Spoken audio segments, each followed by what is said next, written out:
السلام علیکم، میرے چینل پروفیسر خضر عباس پر خوش آمدید۔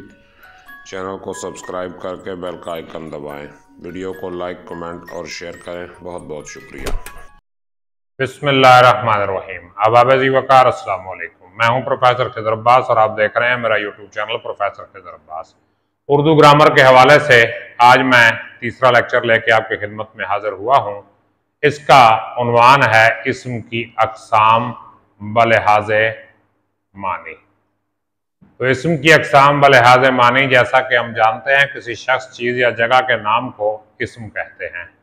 اسم کی بہت سی اقسام ہیں جن کا تعارف ہم بیان کریں گے۔ فی الحال ہم اسم کی اقسام بلحاظ معنی کے بیان کرتے ہیں۔ اسم کی اقسام بلحاظ معنی دو ہیں۔ نمبر ایک اسم معرفہ، نمبر دو اسم نکرہ۔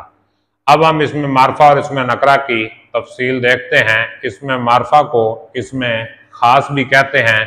تو اسم خاص یعنی ایسا اسم جو کسی خاص شخص، چیز یا جگہ کا نام ہو، اسم معرفہ یا اسم خاص کہلاتا ہے۔ مثلا قائد اعظم، مسجد نبوی، قرآن پاک، امام حسین، لاہور، کراچی وغیرہ۔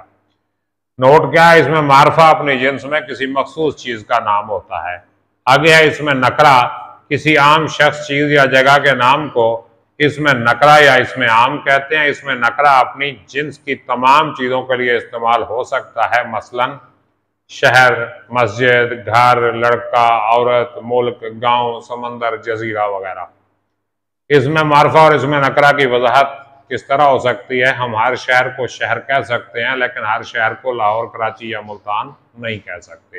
یعنی اسم نکرہ اپنی نوع کی سب چیزوں کے لیے استعمال ہو سکتا ہے۔ یعنی شہر میں ہم ہر شہر کو شہر کہہ سکتے ہیں، مگر ہر شہر کو ایک مخصوص نام نہیں دے سکتے۔ جب کسی شہر کا مخصوص نام آئے گا تو وہ اسم معرفہ ہوگا۔ ہم ہر ملک کو ملک کہہ سکتے ہیں، مگر ہر ملک کو پاکستان، بھارت یا جرمنی نہیں کہہ سکتے۔ ہم ہر لڑکے کو لڑکا کہہ سکتے ہیں، مگر ہر لڑکے کو اسلم یا جمیل نہیں کہہ سکتے۔ اسلم یا جمیل ہم اسی کو کہیں گے جس کا نام اسلم یا جمیل ہوگا۔ تو امید کرتا ہوں یہ ویڈیو آپ کو سمجھ آئی ہوگی۔ دیکھنے کا بہت بہت شکریہ، اور اگر کوئی سوال ہے تو کمنٹ میں کیجئے، میں انشاءاللہ اس کا آپ کو جواب دوں گا۔ تو کل ہم اسم معرفہ کی اقسام کے بارے میں پڑھیں گے۔ تب تک مجھے اجازت دیجئے، اپنا خیال رکھیے گا۔ اللہ حافظ۔